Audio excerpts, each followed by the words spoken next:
Bab 536. Tuan Pagoda menusuk dari belakang. Harus diakui, ketika Sander menggenggam pedang itu, semangatnya berkobar-kobar. Pedang King Xuan. Putih bahkan mengeluarkan pedang milik ayahnya Sander. Dengan adanya pedang ini, Sander merasa seolah bisa dengan mudah mengakhiri hidup siapapun. Siapa lagi yang perlu ia takuti? Ketika melihat pria tua berjubah merah menyerang ke arahnya, Sander tersenyum dingin, kemudian mengayunkan pedangnya. Bungim. Pria tua itu terpental jauh, tubuhnya terbelah dua, dan rohnya diserap oleh pedang King Xuan. Tewas seketika. Detak jantung Sander berdegup kencang. Lah kembali merasa dirinya tak terkalahkan.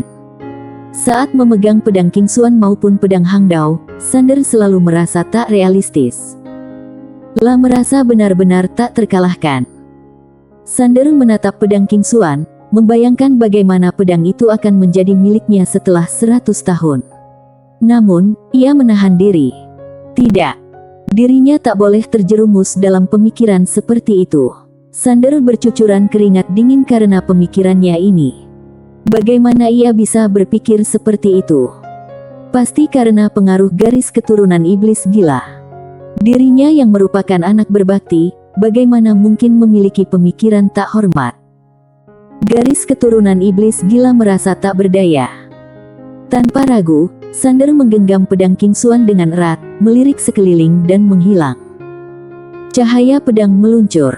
Put. Beberapa mayat terpental. Tewas seketika. Dengan adanya pedang King Xuan, kekuatan bertarung Sander meningkat pesat. Para pembunuh yang sebelumnya sulit diatasi, kini hanyalah sekelompok semut di hadapannya. Tak bisa dilawan. Melihat ini, para pembunuh itu mundur. Sander tak mengejar, ia menoleh ke Arya.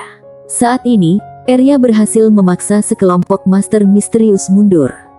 Setelah melihat putih aman, Arya kembali bertarung. Kekuatan Arya sangat dahsyat, tak satupun master yang mengepungnya bisa menghadapinya. Yang lebih menakutkan, ia bertarung tanpa melakukan perlindungan diri. Karena sangat sedikit orang yang bisa menembus pertahanannya. Para master yang menyerang merasakan sesuatu, kemudian segera meninggalkan medan pertempuran. Melihat ini, Sander mengernyit, merasa ada yang tak beres. Arya ingin terus mengejar, namun dihentikan oleh Sander. Sander membawa putih menghampiri Arya, matanya melihat ke ujung ruang waktu. Kemudian berkata, ayo kita temui ibuku dulu. Yang paling penting sekarang adalah bertemu dengan ibunya, karena mungkin hanya ibunya yang tahu rahasia sebenarnya dari sekte masa lalu. Arya mengangguk, baik. Mereka pun melanjutkan perjalanan. Kali ini, tak ada halangan. Dipandu oleh Devina, mereka meninggalkan Suyue dan tiba di galaksi lain yang asing. Begitu masuk ke galaksi ini, Sander bisa merasakan banyak aura kuat dan misterius. Ekspresi Sander menjadi semakin serius. Sementara Arya malah tampak penasaran. Setelah beberapa waktu, mereka tiba di sebuah tembok raksasa yang sangat lebar, megah dan spektakuler. Belasan kesadaran kuat segera menyapu mereka, namun begitu menyentuh Sander, semuanya segera mundur. Kemudian pintu gerbang tembok itu perlahan terbuka. Tuan muda, silakan, ujar Devina. Mereka pun masuk ke dalam kota. Begitu masuk Sander tersenyum karena melihat Stella. Sementara Stella berjalan mendekat sambil tersenyum, sepertinya kau sedikit kurusan. Bu, ayo ikut aku. Mereka berjalan menuju kota kuno di kejauhan, sementara Devina serta yang lain perlahan pergi. Sander melihat ada banyak bangunan aneh, serta banyak master misterius yang terbang ke sana kemari di dalam kota, tampak sangat sibuk. Melihat kebingungan Sander, Stella tersenyum, tempat ini disebut dunia Xuan Huang, orang-orang ini adalah para peneliti. Ibu sedang meneliti senjata baru. Benar. Sander tersenyum, nanti aku ingin melihatnya. Semuanya milikmu. Perkataan Stella membuat hati Sander berbunga-bunga. Sesaat kemudian, mereka masuk ke sebuah aula yang sangat luas. Arya, nanti aku butuh bantuanmu, ujar Stella. Arya mengangguk, tentu. Stella menoleh, kau juga. Putih menyeringai dan melambaikan cakarnya dengan cepat. Stella berjalan ke samping dan duduk, panggil gadis itu keluar untuk bertemu denganku. Sander terkejut, lalu segera mengerti dan memanggil Maya keluar. Maya tampak agak gugup. Wanita ini adalah idolanya. Tentu saja, saat ini ia merasa sedikit gugup, karena wanita di depannya ini adalah ibu mertuanya. Stella meletakkan sebuah cincin penyimpanan ke tangan Maya, kudengar kalian menikah di Bima Sakti. Maya mengangguk dengan wajah merah. Stella tersenyum, nanti kita adakan acara pernikahan lagi. Maya sedikit terkejut. Acaranya harus meriah, ujar Stella. La menyukai Maya, wanita di depannya ini telah banyak berkorban untuk Sander, bahkan beberapa kali hampir kehilangan nyawa. Maya hendak mengatakan sesuatu, namun Stella berkata, ini sudah diputuskan. Kemudian ia menoleh ke Sander, kemarilah. Sander segera mendekat, sementara Stella berkata, kau ini, jangan lagi menggoda wanita lain, paham? Ekspresi Sander kaku. Apakah kau bisa mencintai mereka semua? Sander tak berani bicara. Pagoda kecil tiba-tiba berkata, Nyonya, ini tak sepenuhnya salah Tuan Muda, seringkali ia dicelakai oleh garis keturunan iblis gila. Garis keturunan iblis gila ini agak tak normal, jadi seringkali Tuan Muda tak bisa mengendalikan dirinya. Sander merasa sangat terharu. Tuan Pagoda sungguh baik padanya.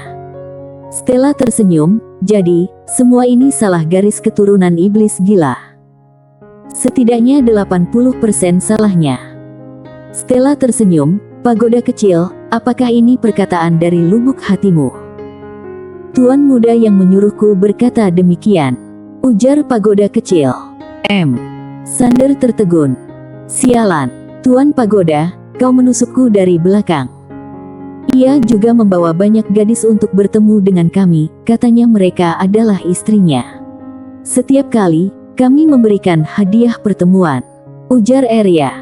Ekspresi Sander sepenuhnya kaku. Tamatlah. Stella hanya menatapnya, tanpa berkata-kata. Begitu pula dengan Maya. Saat ini, ia harus berdiri di pihak ibu mertuanya. Arya merasa perlu memberikan pelajaran pada cucunya ini, jika tidak, ia bisa membawa 100 istri untuk bertemu dengannya dan Putih.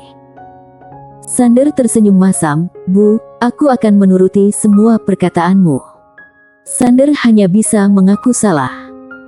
Ini sebenarnya urusan pribadimu. Aku tak seharusnya campur tangan, tapi aku tak bisa membiarkannya begitu saja. Sander segera mengangguk, ibu dan ayah tak berada di sisiku sejak kecil, tak ada yang mengaturku, banyak hal yang aku tak mengerti, memang sudah seharusnya diberi nasihat. Stella merasa hatinya sedikit sakit, dan kata-kata teguran yang awalnya ingin ia ucapkan, kini tak bisa ia utarakan. Kata-kata Sander jelas sangat menyentuh Stella. Pagoda kecil mendesah, aku kagum padamu. Arya menyadari bahwa bocah ini cukup licik. Kelak ia harus lebih berhati-hati. Sementara Maya hanya tersenyum sambil menggeleng. Bagaimanapun, jangan mengecewakan Maya. Kasih sayangnya padamu, kau lebih tahu dari siapapun, ujar Stella. Sander meraih tangan Maya, ibu tenang saja, aku tak akan pernah mengecewakannya. Kata-kata ini membuat hati Maya berbunga-bunga, wajahnya pun memancarkan senyuman cerah. Sementara Stella menggeleng sambil tersenyum. Sander segera mengalihkan topik pembicaraan, Bu, ceritakan tentang sekte masa lalu. La harus segera mengalihkan topik, jika tidak, situasinya bisa semakin memburuk. Senyuman di wajah Stella perlahan menghilang, aku diam-diam menyuruh orang menyelidiki mereka. Sekte ini sangat misterius, bahkan orang-orangku tak dapat menyelidiki mereka dengan jelas. Sebegitu misteriusnya. Stella mengangguk, ya, sekte ini lebih misterius dari yang kuperkirakan, dan juga lebih kuat.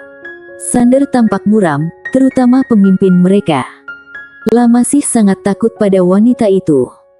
Stella tersenyum, wanita itu tak akan menyerangmu.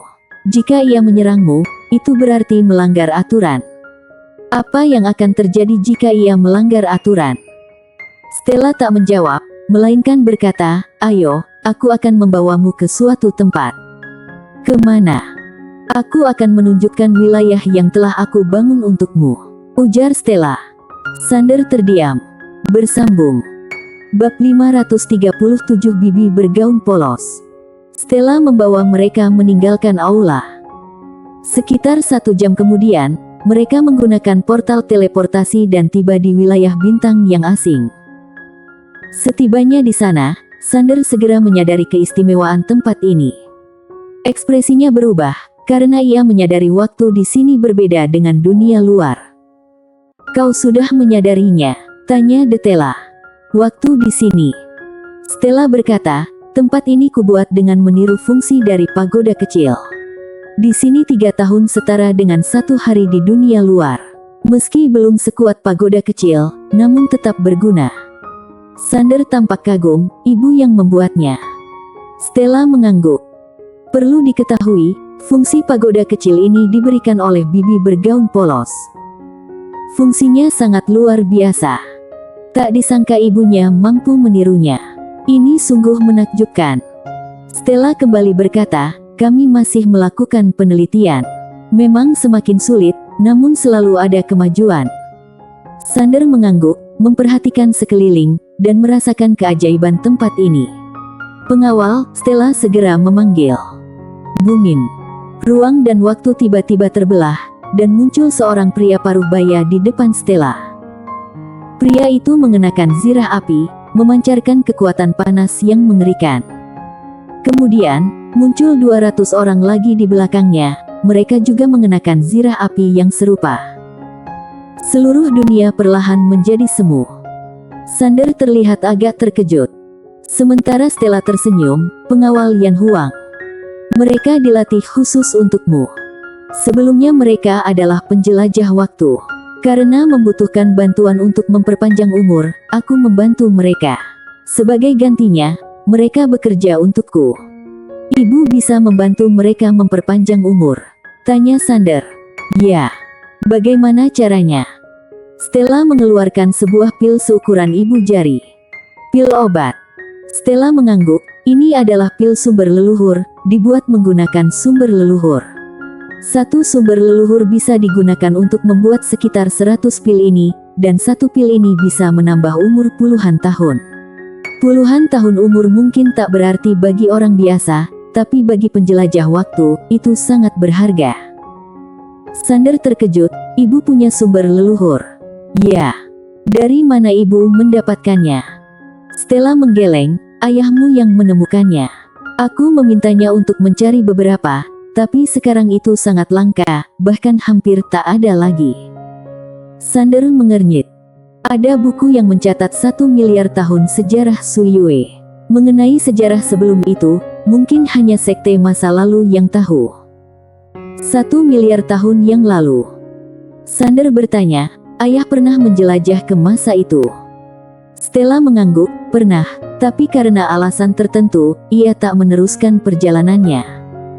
"Kenapa?" "Karena Bibi bergaun polosmu." Sander menatap ibunya tanpa berkata-kata. "Lah tahu bahwa ayah dan Bibi bergaun polosnya pergi reinkarnasi." Stella bergumam, "Bibi bergaun polosmu mungkin ada rencana besar." "Rencana apa?" Stella menggeleng, "Entahlah, aku hanya tahu satu-satunya hal yang membuatnya bertahan adalah ayahmu. Ayahmu juga berharap ia tak melakukan sesuatu yang ekstrim." Mata Sander menyipit, "Apakah Bibi bergaun polos berencana?" Lah tak melanjutkan kalimatnya. Stella mengangguk, "Mungkin begitu. Jadi, untuk menahannya agar tak melakukan sesuatu yang berbahaya, ayahmu hanya bisa menahannya. Begitu ia sembarang bertindak, itu bisa berakibat fatal." Sander diam.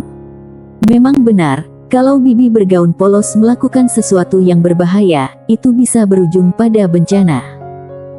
Seolah teringat sesuatu, Sander berkata, "Satu sumber leluhur bisa digunakan untuk membuat ratusan pil sumber leluhur. Berapa banyak sumber leluhur yang dimiliki ibu?" Stella tersenyum, "Tak terlalu banyak." Kemudian, ia mengeluarkan sebuah cincin penyimpanan. Di dalam cincin ini, ada 5 sumber leluhur. Aku menyimpannya khusus untukmu. Sumber leluhur lainnya sedang digunakan oleh bawahanku untuk membuat pil memperpanjang umur. Sander mengangguk, pil sumber leluhur tentu saja lebih berguna, karena bisa memberikan manfaat kepada lebih banyak orang. Kini ia akhirnya paham, kenapa ada begitu banyak penjelajah waktu bekerja untuk ibunya. Karena ada keuntungan yang didapatkan. Namun hal itu wajar, tanpa keuntungan siapa yang akan bekerja untukmu? Stella menoleh ke pengawal Yan Huang di depannya, kalian bisa pergi sekarang. Para pengawal itu segera memberi hormat, lalu pergi. Ayo pergi, ujar Stella. Sander mengangguk, lalu pergi bersama Stella serta yang lain. Sementara Maya tetap tinggal di pagoda kecil untuk menyerap darah Arya. Dari awal hingga sekarang, Maya telah menggunakan segala macam benda ilahi dan warisan untuk meningkatkan kekuatannya, dan kecepatan peningkatannya sangat cepat. Tentu saja, peningkatan kekuatan Maya juga membawa manfaat bagi Sander. Stella membawa yang lainnya ke tepi laut yang luas. Sander melihat ke kejauhan, lautan ini tampak tak berujung. Sander menoleh, kemudian Stella menjentikkan jarinya. Dengan satu gerakan jari, seluruh permukaan laut terbelah perlahan ke dua sisi, membuka jalan menuju ke bawah laut. Stella tersenyum, ayo pergi. Di perjalanan, Sander melihat di dasar laut tak hanya ada satu istana, ada ribuan bangunan aneh lainnya yang terhampar, dan wilayah ini sangat luas. Tak hanya itu, orang-orang sibuk beraktivitas di sana. La juga melihat ratusan tiang aneh yang menjulang tinggi ribuan kaki. Sander merasa tertarik. Arya dan Putih juga penasaran, terutama Putih, ia sangat menyukai hal-hal aneh dan antik seperti ini. Bom yang sebelumnya diberikan Stella sangat menyenangkan baginya. Dan barusan, Stella memberikan beberapa lagi padanya, membuat Sander merasa ngeri. Putih meletakkan bom itu tanpa membedakan teman atau musuh. Atau mungkin, dalam dunianya, rekan-rekannya bisa mengatasi itu. Tentu saja, kecuali Sander. Stella menunjuk ke suatu area dan berkata, semua itu bisa diaktifkan kapan saja. Sebelum kau datang, sekelompok master misterius mencoba menyerang tempat ini, namun akhirnya dipaksa mundur. Mereka berniat menyerang tempat ini, tanya Sander. Benar, dan tak hanya sekali, mereka sudah meremehkanku. Kalau dugaanku benar, mereka akan menyerang lagi, ujar Stella. Sander diam. Kemudian seorang pria tua berpakaian hitam tiba-tiba muncul di samping Stella, lalu memberi hormat, dan berkata, Ketua, pasukan kita kalah, dan kini sedang dalam perjalanan kembali.